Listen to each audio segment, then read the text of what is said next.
My landlord walked into the courtroom with a tablet full of evidence and a smile on her face. But after the judge asked her one simple question, she didn't say another word. 4 months ago, I walked into my house after work and froze. My landlord, Mrs. Krause, was in my bedroom going through my closet, tossing my belongings on the floor. This was the 5th time, and I'd only moved in 3 weeks ago. "What are you doing?" I asked.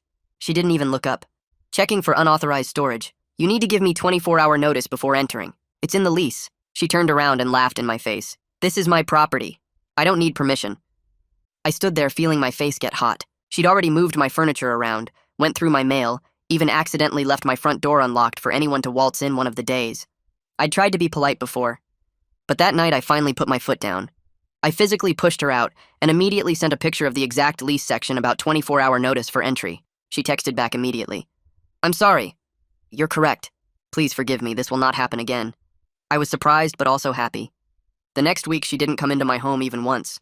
The problem was solved. Then 7 days later, I woke up for work like normal. I'd just paid my first month's rent the day before. But when I got home that evening, my key didn't work. I tried it 3 times before realizing the lock had been changed. Then I noticed something around the side of my house. I walked out and saw all my stuff. My TV, my clothes and trash bags, my dishes on the curb. Everything I owned was sitting on the street. That's when my phone buzzed. A text from Mrs. Krause. "I'm keeping your deposit for early termination. You have 1 hour to remove your belongings from my property." I couldn't breathe. I called my brother and thankfully he let me stay at his. The next morning I called a lawyer. "This is illegal eviction. We're suing her for $5,000. We filed the lawsuit, and Mrs. Krause's texts started immediately. "You have no idea who you're dealing with. I'll bury you in court. Drop this lawsuit now, or you'll be sorry." I've done this before. I spent the next 2 weeks preparing, gathering absolutely everything. Then I walked into the courthouse. This was a slam dunk case. I was going to win. Until I saw Mrs. Krause with her lawyer. She was carrying a thick leather folder. She looked right at me and smiled like she had an ace up her sleeve. Her lawyer walked straight over to me. He was smiling too. "We filed a countersuit this morning," he said, handing my lawyer the papers. "Your client owes Mrs. Krause $7,000 in damages." My lawyer's face went white. He pulled me aside and started flipping through the papers. "This is bad," he whispered. "We have zero preparation for this. She's claiming you put dozens of holes in the walls. She has evidence. Did you do this?" "No, that's impossible. I barely unpacked." Mrs. Krause was across the hallway watching us panic, loving every second of it. "All rise for Judge Whitmore." We walked into the courtroom. My hands were shaking. My lawyer presented my case first. The illegal eviction, the photos of my belongings on the street, everything. Judge Whitmore took notes and nodded. Then Mrs. Krause's lawyer stood up. "Your Honor, my client had legitimate reasons for the eviction. The defendant caused significant property damage. We have video evidence." He pulled out a tablet and showed it to the judge. Mrs. Krause stood next to him looking confident. Judge Whitmore studied the video carefully. I couldn't see what was on the screen, but I could see his face. He was frowning. "Your Honor," Mrs. Krause said, "if you look at the bedroom, you can see the damage." Judge Whitmore squinted at the screen. "Where exactly? I don't see any holes in these walls." "That's because the holes are behind the posters on the walls, Your Honor. The defendant hung posters to cover the dozens of holes they punched into my walls." The judge looked up at her. "The holes are behind the posters?" "Yes, Your Honor. I didn't want to remove his posters to show the holes for privacy, but they're definitely there." Judge Whitmore set down the tablet. "When was this video taken?" "While the defendant was living there, Your Honor." There was a long pause. "Since you mentioned respecting her privacy, I'm assuming you asked her permission to enter the home and film this video?" Mrs. Krause's confident smile disappeared. Her mouth opened, but nothing came out. "Missy Krause, I asked you a question. Did you have permission to enter and record this video?" Your Honor, it's my property." "That's not what I asked. Yes or no?" Mrs. Krause looked around. Yes, Your Honor. I asked him for permission." My face dropped. My lawyer shot up immediately. "Mrs. Krause is committing perjury, Your Honor." Her face was white. She was lying, and she knew it. "You illegally entered my client's home," my lawyer continued. "You illegally filmed her bedroom. Then you used that illegal film to file a fake countersuit that defames my client. We have proof of this right here. Do you still claim you had permission to record his bedroom?" Mrs. Krause's knees buckled. Judge Whitmore leaned forward in his chair and stared directly at Mrs. Krause. He asked her again if she was absolutely certain she had my permission to film inside my bedroom. She opened her mouth, but nothing came out at first. Then she stammered that yes, she definitely asked me first. But her voice cracked on the word definitely. Everyone in the courtroom could hear the lie. Her hands were shaking as she gripped the edge of the witness stand. My lawyer stood up fast and his chair scraped against the floor. He pulled out a folder and walked toward the judge's bench. He told the court he had my complete phone records from the entire time I lived in that house. He showed the judge page after page. Not a single call from Mrs. Kraus. Not a single text asking for permission to enter or film. Zero. He then pulled out my lease and pointed to the section about 24-hour written notice. He read it out loud so everyone could hear. Mrs. Kraus had violated this requirement over and over again. The judge took the phone records and studied them carefully. He looked up at Mrs. Kraus and asked her to explain something. If she followed proper procedure and asked my permission like she claimed, where was the documentation? Where was any record of her requesting to enter? Mrs. Kraus fumbled through her thick leather folder. Her hands were shaking worse now. Pages fell out and scattered on the floor. Her lawyer leaned over and whispered something urgent in her ear. She kept flipping through papers looking for something that didn't exist. The judge waited. The whole courtroom waited. She finally stopped searching and just stood there looking defeated. My lawyer wasn't done. He pulled out his phone and showed the judge something on the screen. He explained this was a text message Mrs. Kraus sent me after I confronted her about entering without permission. He read it out loud for everyone to hear. She had apologized. She admitted I was correct. She promised it would never happen again. Judge Whitmore took the phone and read the message himself. He looked at Mrs. Kraus with this expression like he couldn't believe what he was seeing. He asked her a simple question. How could she claim she had my permission to film when she literally apologized for entering without permission? How did that make any sense? Mrs. Kraus's face turned bright red. She started talking really fast about how she meant something different in that text, how the apology was about something else entirely, how the filming was separate from the other entries. Judge Whitmore held up his hand and cut her off mid-sentence. He stated clearly and firmly that the video evidence was obtained illegally. It violated my tenant rights and my reasonable expectation of privacy. Therefore, it could not be used to support any claims in her countersuit. Mrs. Kraus looked like she might pass out. Her lawyer jumped up immediately and tried to salvage the situation.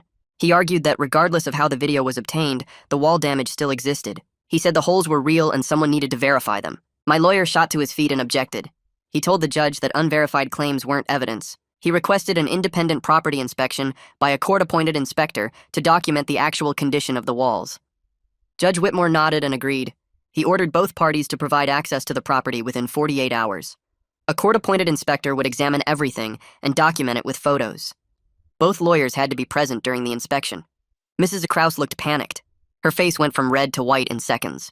She knew there were no holes behind those posters. She knew the inspector would find nothing.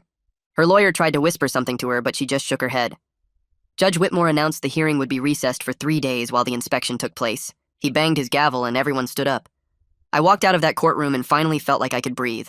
The pressure that had been crushing my chest for weeks was gone. My lawyer caught up with me in the hallway. He put his hand on my shoulder and told me this turned in our favor the moment she lied under oath. Everything changed in that courtroom. 2 days later, I was sitting at my brother's place trying to focus on anything except the inspection. My phone buzzed. A text from my lawyer. The inspector had just arrived at the rental house. Both lawyers were there. I wasn't allowed to be present, but he promised to keep me updated. My phone kept buzzing over the next hour. Text after text. They were going through the living room. Nothing unusual. Moving to the kitchen. Normal wear and tear. Checking the bathroom. Everything looked fine. Then they entered my former bedroom. This was it. The inspector walked straight to the wall where my posters had been hanging. Everyone watched as he carefully removed each poster. Mrs. Kraus stood in the corner with her arms crossed. My lawyer said her face looked sick. The inspector peeled back the first poster. The wall behind it was perfect. Just some minor marks from the poster tape itself. He removed the second poster. Same thing. Clean wall, normal tape residue. He kept going. Poster after poster. Every single wall section he checked showed no holes, no damage, just normal wear and tear from the tape. My lawyer sent me a photo. I zoomed in on the wall behind where my movie poster had hung. Smooth, undamaged, exactly how I left it.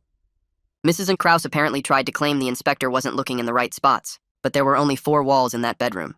The inspector had checked every single inch. He took photos of everything from multiple angles. He documented the tape marks. He measured the walls. He checked behind where furniture had been. Nothing. No holes, no damage, just a normal bedroom wall that a tenant had lived in for 3 weeks. My lawyer sent the photos to my phone an hour after the inspection finished. I opened the first one and zoomed in on the wall behind where my movie poster had been. Smooth, clean, just some light marks from the tape I'd used to hang the poster. I scrolled through the rest. Every single wall section looked the same. Normal, undamaged, exactly how I'd left them when Mrs. Kraus dumped my stuff on the street. My lawyer texted me that Mrs. Kraus apparently tried to tell the inspector he wasn't checking the right spots, but there were only 4 walls in that bedroom. The inspector had photographed every inch. He'd checked behind where each poster hung. He'd examined the corners. He'd looked at the baseboards. Nothing. No holes. No damage. Just a regular bedroom that someone lived in for 3 weeks. The inspector's official report arrived the next day. My lawyer forwarded it to me as a PDF. I read through it sitting at my brother's kitchen table. The report stated clearly that there was no evidence of the extensive wall damage claimed in the countersuit. The inspector noted some minor scuff marks on the walls that were consistent with normal occupancy. He found one small nail hole from a previous tenant's picture frame. That was it. Everything else was normal wear and tear. The kind of marks that happen when someone actually lives in a space. The inspector had taken measurements. He'd documented everything with timestamps. He'd even noted the type of tape residue left behind from my posters. Professional. Thorough. Completely destroying Mrs. Krause's fake claims about dozens of holes I supposedly punched in her walls. 3 days later, I walked back into the courthouse. My stomach felt tight, but I wasn't panicking like last time. Judge Whitmore was already at his bench when we entered the courtroom. He had papers spread out in front of him, the inspection report. I could tell he'd read it before we even sat down. His expression told me everything I needed to know about how this was going to go. He looked at Mrs. Krause, then at her lawyer, then back at the papers. He wasn't smiling. Mrs. Krause sat at her table looking smaller than before. Her thick leather folder was closed. She kept glancing at her lawyer like she wanted him to fix this. But there was nothing to fix. The evidence was clear. My lawyer stood up and presented the inspection report to the court. He walked through each page, the photos showing pristine walls, the inspector's detailed notes, the measurements, the timestamps, everything. Mrs. Krause's lawyer jumped up the moment my lawyer finished. He tried to argue that I must have repaired the walls before the inspection happened. My lawyer didn't even let him finish. He pointed out that I hadn't had access to the property since Mrs. Krause illegally evicted me. I'd been locked out. My key didn't work. How exactly was I supposed to repair walls in a house I couldn't enter? Mrs. Krause's lawyer stumbled over his words, trying to come up with some explanation. Judge Whitmore held up his hand. The courtroom went quiet. He looked directly at Mrs. Krause and asked her a simple question. Was she claiming that I somehow broke into the property I was illegally evicted from just to repair damage that would have actually helped my case against her? Mrs. Krause opened her mouth, then closed it. She looked at her lawyer. He wouldn't meet her eyes. She looked back at the judge. Nothing came out. She realized how completely absurd that sounded. Breaking into a house to repair walls that would prove I didn't damage them in the first place. Judge Whitmore waited. Mrs. Krause stayed quiet. My lawyer didn't waste the moment. He shifted to the illegal eviction itself. He pulled out the photos of my belongings dumped on the curb, my TV sitting on the street, my clothes in trash bags, everything I owned just thrown outside like garbage. Then he showed the text message where Mrs. Krause told me she was keeping my deposit and I had 1 hour to remove my stuff. He read it out loud to the court. He argued this was clear retaliation for me asserting my legal rights about the 24-hour notice requirement. I'd stood up for myself. I'd pushed her out of my bedroom when she was going through my stuff. I'd sent her the lease section proving she needed permission to enter. And 7 days later, she changed my locks and threw me out. Judge Whitmore studied the photos. He read the text message himself. Then he asked Mrs. Krause directly why she changed the locks and removed my belongings without following any legal eviction procedures. Mrs. Krause finally spoke up.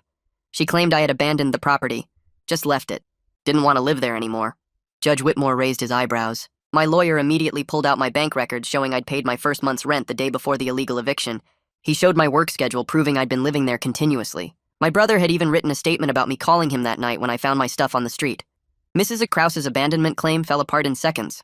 Her lawyer tried one more angle. He stood up and argued that my physical removal of Mrs. Krause from the property constituted assault. That gave her grounds for immediate eviction without following normal procedures. She felt threatened. She had to act fast. My lawyer countered immediately. I had the legal right to remove a trespasser from my rented space. Mrs. Krause had entered my bedroom without permission, without notice. She was going through my closet and throwing my belongings on the floor. I didn't hit her. I didn't threaten her. I just physically guided her out of my private space and locked the door. That's not assault. That's protecting my home from someone who was violating my lease rights. Judge Whitmore picked up the lease and read through it again. He took his time. Everyone in the courtroom just sat there waiting. Finally, he set it down and spoke. He noted that even if there had been some kind of violation on my part, Mrs. Krause was still required to provide written notice. She had to give me a chance to fix whatever problem she claimed existed. She had to follow proper legal channels for eviction through the court system. She did none of that. She just changed my locks and threw my stuff outside.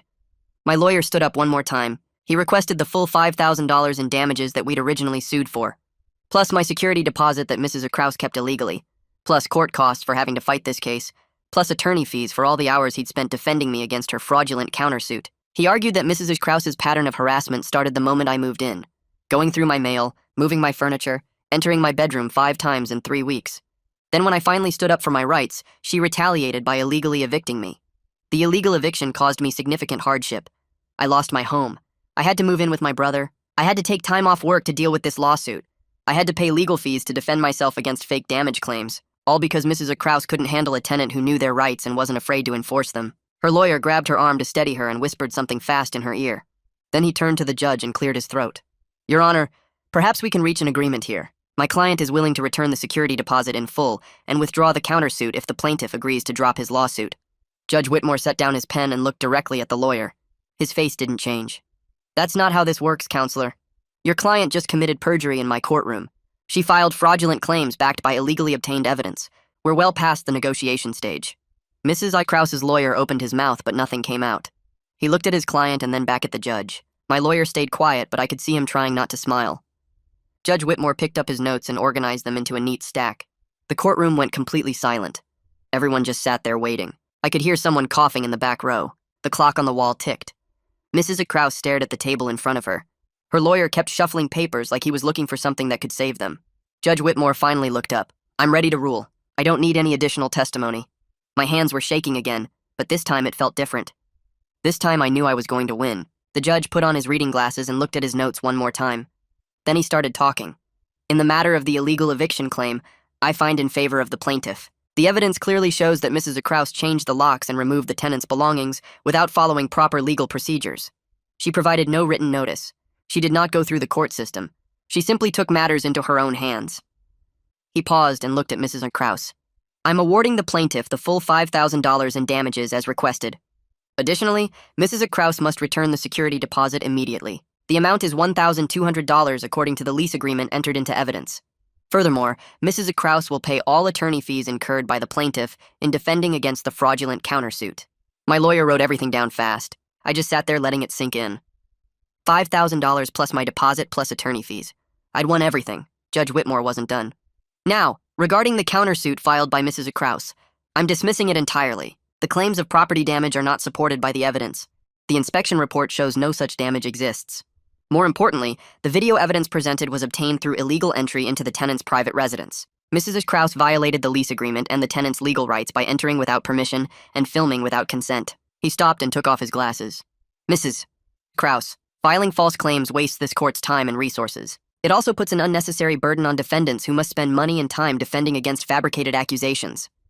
I considered holding you in contempt of court. I decided against it, but I want you to understand how seriously I view your actions here today. Mrs. Krause's lawyer stood up and started gathering his papers. He moved fast like he wanted to get out of there. But Judge Whitmore held up his hand. Counselor, please remain seated. I'm not finished. The lawyer froze and slowly sat back down. His face was red. Judge Whitmore leaned forward. Both of you need to understand something. Presenting fabricated evidence is serious. Lying under oath is serious. This court relies on truthful testimony to function. When witnesses lie, when lawyers present false evidence, it undermines the entire justice system. He looked at Mrs. Krause. You stood in front of me and swore you had permission to film that video. We have text messages proving that's false. You apologized for entering without permission. Then you came into my courtroom and lied about it. Then he looked at her lawyer. And you, counselor, had a duty to verify the evidence before presenting it. You filed a countersuit based on damage that doesn't exist. I expect better from attorneys practicing in my courtroom. The lawyer nodded and looked down. Mrs. Krause just stared straight ahead. Judge Whitmore picked up another piece of paper. I'm referring this matter to the district attorney's office for review. They'll determine whether to pursue perjury charges against Mrs. Krause. Mrs. Krause's face went completely white. She grabbed the edge of the table. Her lawyer put his hand on her shoulder, but she shook it off. I realized this wasn't over for her just because the civil case ended. She could actually face criminal charges. Judge Whitmore stood up. This court is adjourned. Everyone rose as he left through the door behind his bench. The moment he was gone, Mrs. Krause's lawyer grabbed his briefcase and walked out fast. He didn't even look at her. She sat there alone for a minute before slowly getting up and leaving through the back door. I turned to my lawyer and he was smiling. We walked out of the courtroom together and down the courthouse steps. The sun was bright after being inside for hours. My lawyer stopped on the sidewalk. Getting the judgment is one thing. Actually collecting the money might be another challenge entirely. I looked at him. What do you mean? The judge ordered her to pay. He nodded. Right. But now we have to enforce that order. If she doesn't pay within 30 days, we'll need to file additional paperwork.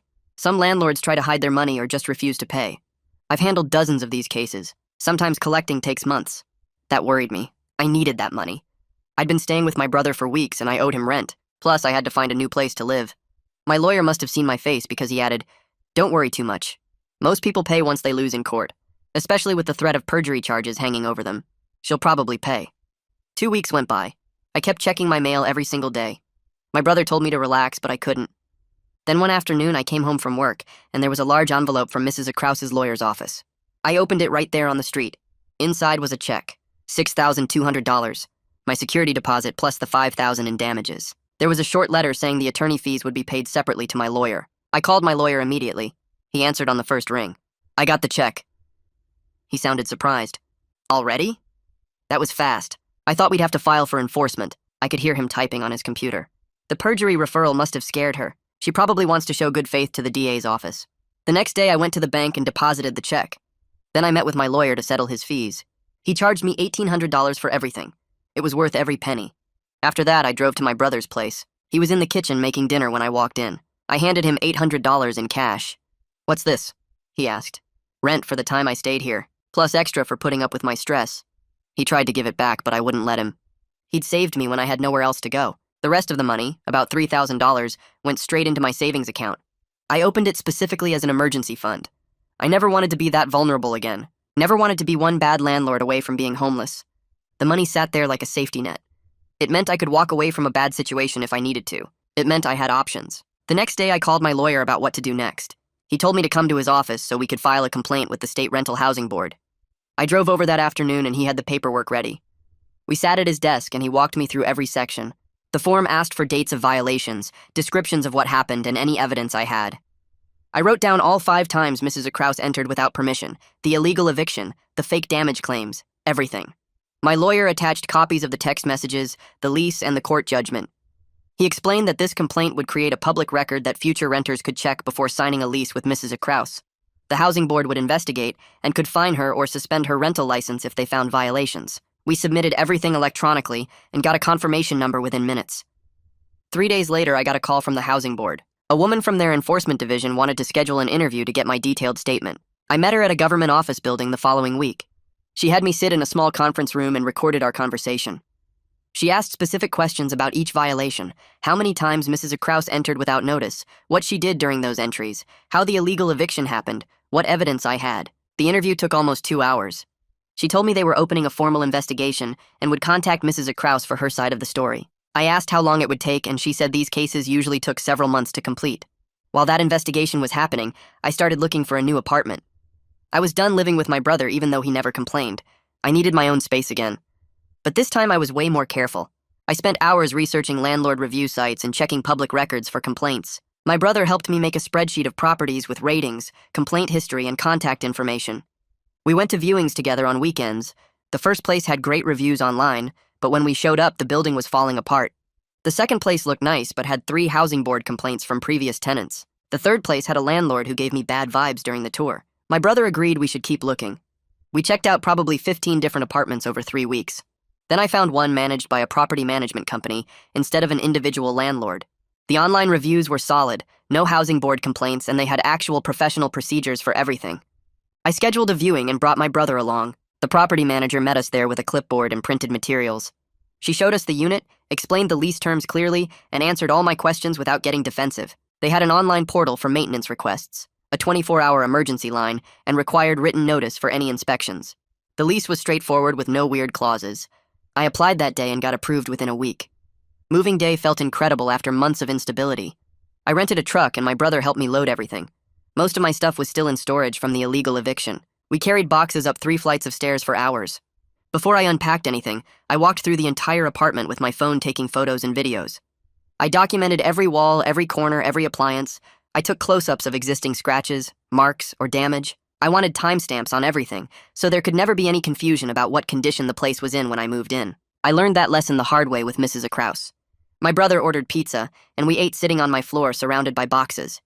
He told me he was proud of how I handled everything. The first few weeks in my new place were so peaceful. My landlord was professional and respectful. When they needed to do a routine inspection, I got an email notice exactly 24 hours in advance. The property manager knocked before entering even though I gave permission. She checked the smoke detectors and took notes on her clipboard, then thanked me and left. It was such a relief to live somewhere without constantly worrying about someone invading my privacy or going through my stuff. I could relax in my own home for the first time in months. Then about 6 weeks after I moved in, I got a call from the district attorney's office.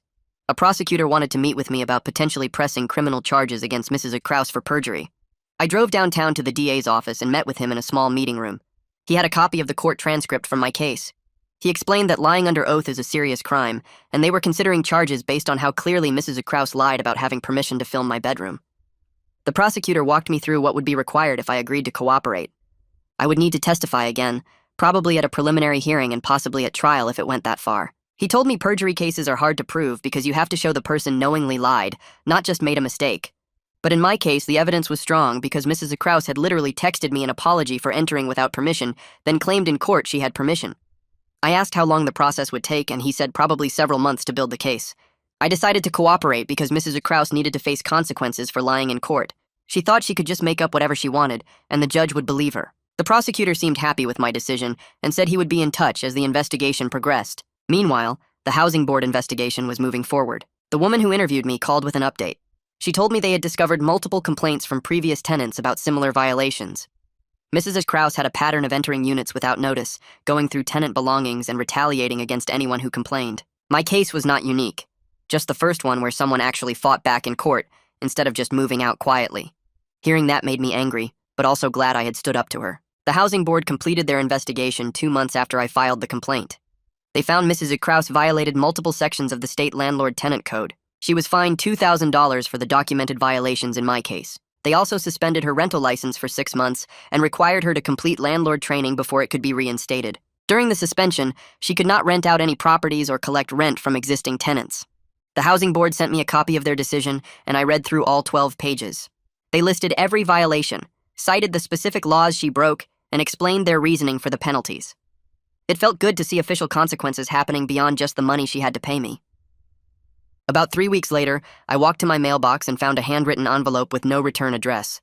I opened it standing right there on the sidewalk and pulled out a letter from someone named Jonathan, who said he used to rent from Mrs. Kraus 2 years ago. He wrote that he heard about my case through the housing board investigation and wanted to thank me for standing up to her. He explained that Mrs. Kraus did the same things to him, going through his stuff and entering without notice, and when he complained, she made his life so bad that he just moved out early and lost his deposit. Reading his letter made me realize how many people she probably did this to over the years.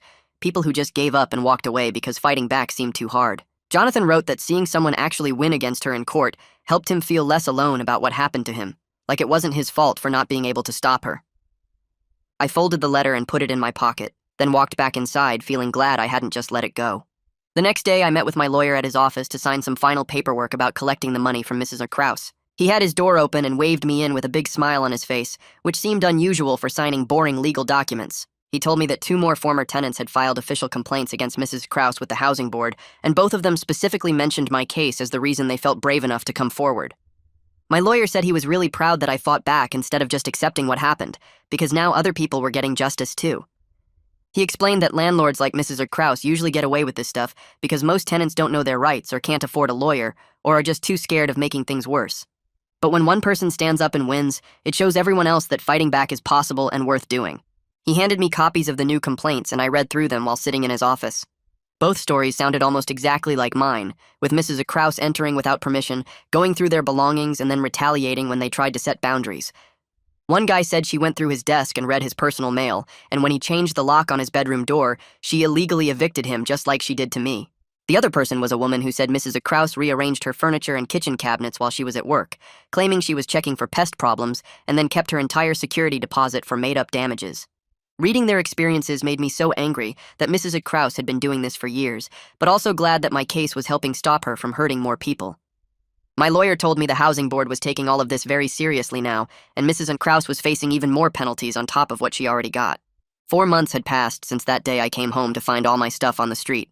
I was sitting in my new apartment on a Saturday morning drinking coffee and actually feeling relaxed for the first time in forever. The new place was smaller than Mrs. Kraus's house, but it belonged to a real property management company with actual rules and professional staff.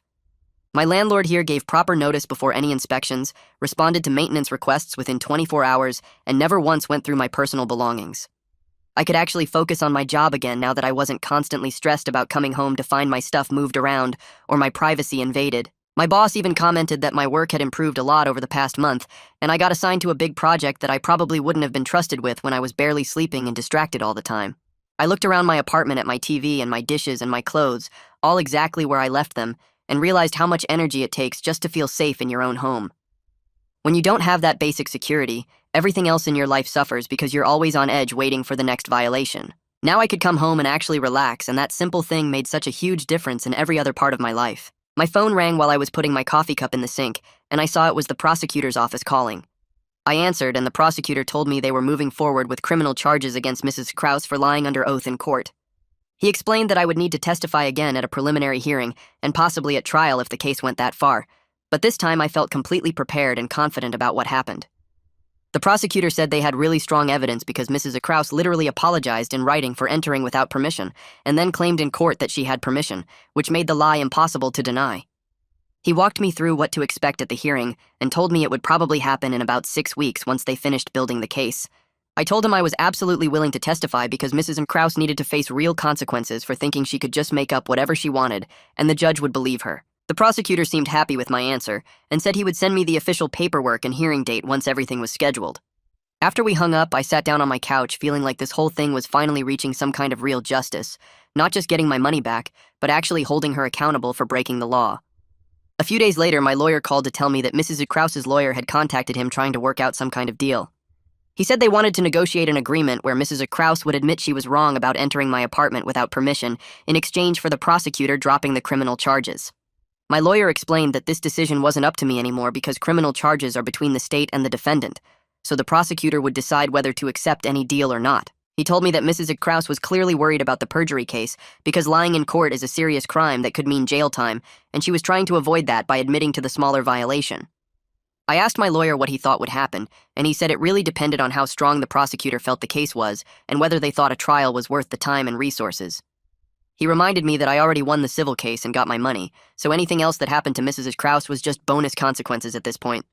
I told him I hoped the prosecutor wouldn't let her off easy, just because she was finally willing to admit she did something wrong, but I understood it wasn't my choice to make.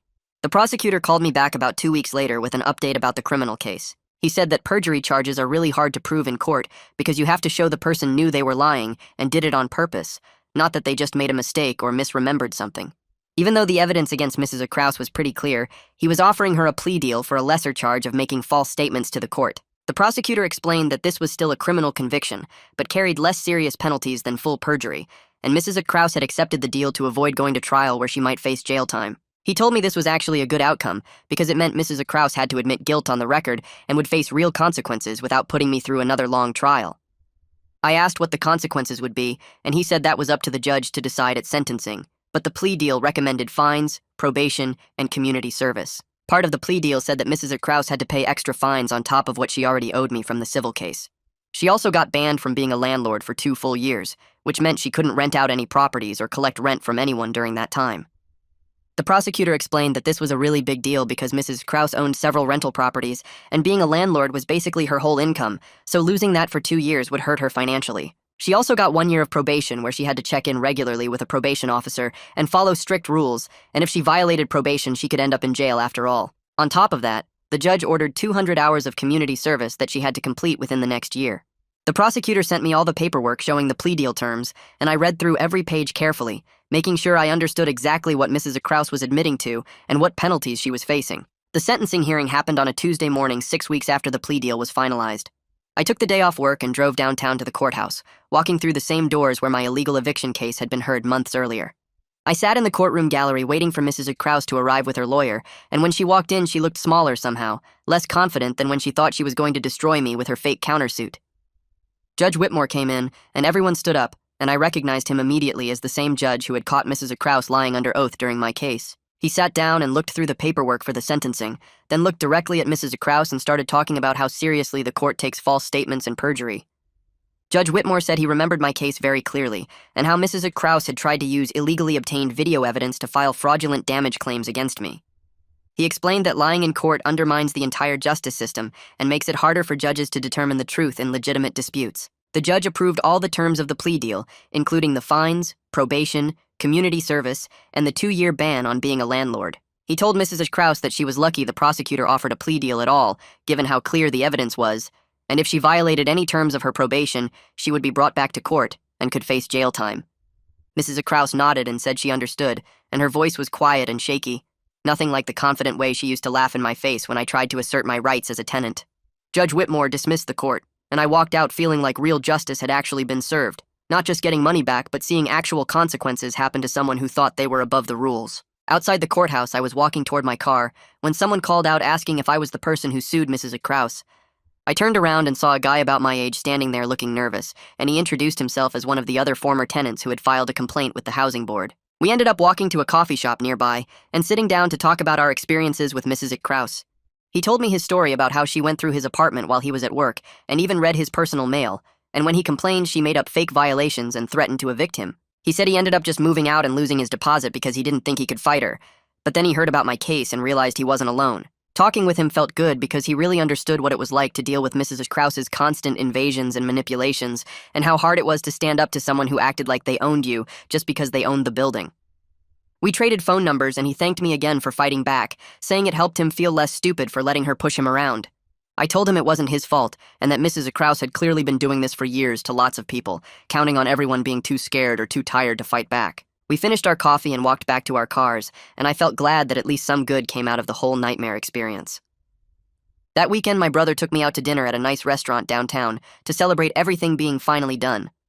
We ordered food, and he raised his glass and told me he was really proud of how I handled the whole situation with Mrs. Krause. He said most people would have just accepted losing their deposit and moved on, but I actually stood up and fought back even when it seemed scary and expensive. My brother reminded me about that night when I showed up at his place with all my stuff in trash bags after Mrs. Krause illegally evicted me, and how stressed and defeated I looked. He said watching me go through the whole legal process and actually win was inspiring, and now Mrs. Krause was facing real consequences instead of just getting away with it like she probably had for years. I told him I couldn't have done any of it without him letting me stay at his place and supporting me through all the court stuff. He just smiled and said that's what family does, but he was still proud that I didn't give up when things got hard. We finished dinner and drove home, and I realized that even though the whole experience with Mrs. Krause was terrible, I learned that fighting back against unfair treatment is worth the effort, and that standing up for yourself can help protect other people too.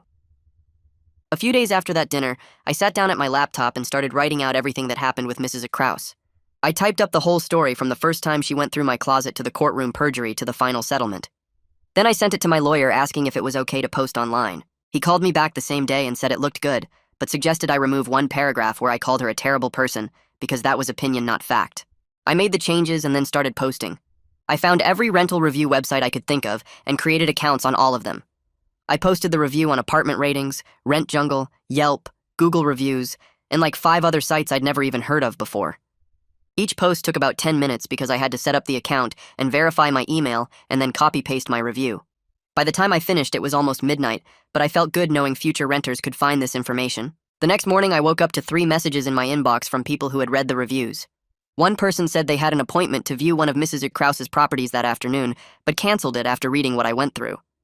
Another person thanked me for posting because they had a similar experience with a different landlord and didn't know they could fight back. The third message was from someone asking if my lawyer would take their case against their own bad landlord. I forwarded that one to my lawyer, and he said he'd be happy to talk with them. Over the next 2 weeks, I got maybe a dozen more messages through the review sites. Some were just people saying thanks for the warning. A few were other former tenants of Mrs. Krause sharing their own stories about her going through their stuff or making up fake violations. One guy said Mrs. Krause had kept his entire deposit, claiming he damaged the carpets when the carpets were already stained before he moved in. Reading all these messages made me realize how many people she had done this to over the years, and how I was probably the first one who actually took her to court and won. 6 months after the whole illegal eviction disaster, I was doing really well in my new apartment. My bank account actually had money in it again because I wasn't spending everything on legal fees and emergency expenses. I had a routine where I went to work, came home, made dinner, and didn't have to worry about my landlord barging in or going through my mail. The property management company that ran my new building was professional and respectful. When they needed to inspect the smoke detectors, they sent an email a week in advance and then a reminder text the day before.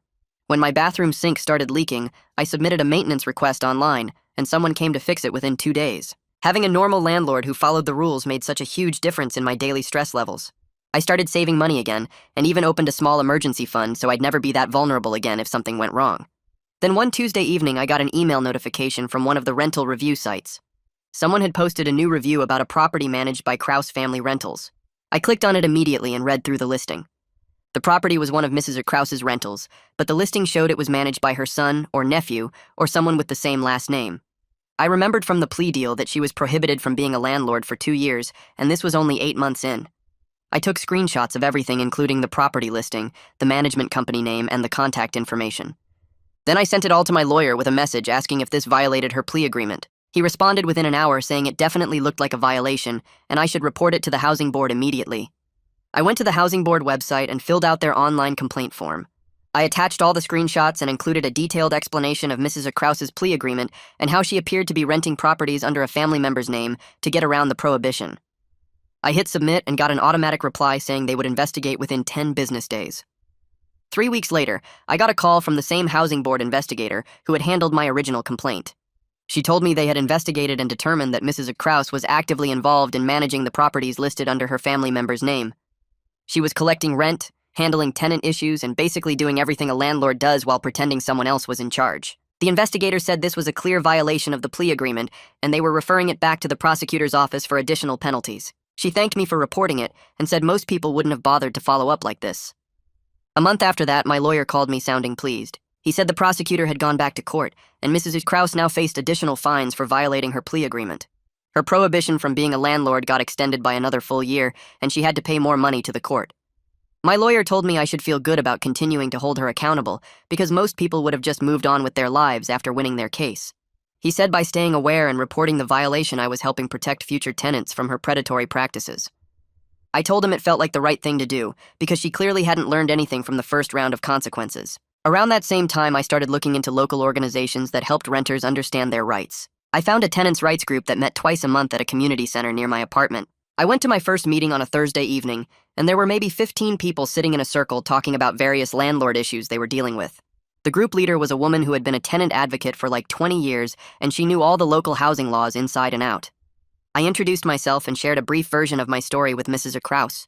Several people in the group said they had heard about my case through the news or online reviews. After the meeting ended, the group leader asked if I'd be interested in volunteering to help other renters navigate the legal system. She said my experience going through an illegal eviction lawsuit made me valuable because I understood the process from a tenant's perspective. I said yes immediately because it felt good to use what I learned to help other people avoid the same problems.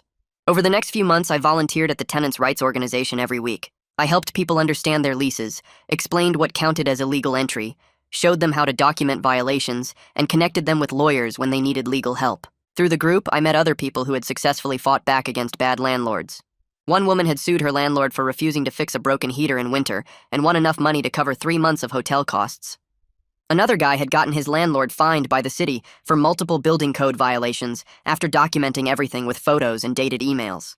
We shared strategies about keeping detailed records, knowing when to involve lawyers versus housing inspectors, and supporting each other through the stress of standing up to people who had more money and power. Being part of this community of people working for change felt way more meaningful than just winning my own case and moving on. 1 year after everything started with Mrs. Krause going through my closet, I sat in my apartment thinking about how different my life was now. I had a great apartment with a professional landlord who respected boundaries and followed the law. I had helped maybe a dozen other tenants through the volunteer organization understand their rights and fight back against unfair treatment. Mrs. Krause was still dealing with consequences from her actions, including the extended prohibition and the additional fines for trying to get around the rules. The whole experience taught me that fighting back against unfair treatment is worth the effort even when it seems scary and expensive at first. I used to be the kind of person who would just accept bad situations and try to keep the peace, but now I knew I could stand up for myself when it mattered. Looking back at everything I went through, from the illegal eviction to the courtroom drama to the ongoing accountability, I felt genuinely happy with how it all turned out. I stood up for myself when Mrs. Krause violated my rights, and I didn't back down even when she tried to intimidate me with threats and countersuits. I won in court and got the money I deserved, plus the satisfaction of seeing her face real consequences. Beyond my own case, I helped protect other people from experiencing the same treatment by posting detailed reviews and reporting her violations and volunteering with the tenants' rights group. My life was stable now with a decent job, a good apartment, and enough savings that I wasn't constantly worried about money. I felt empowered knowing I could handle whatever challenges came next because I had already been through something really difficult and come out okay on the other side.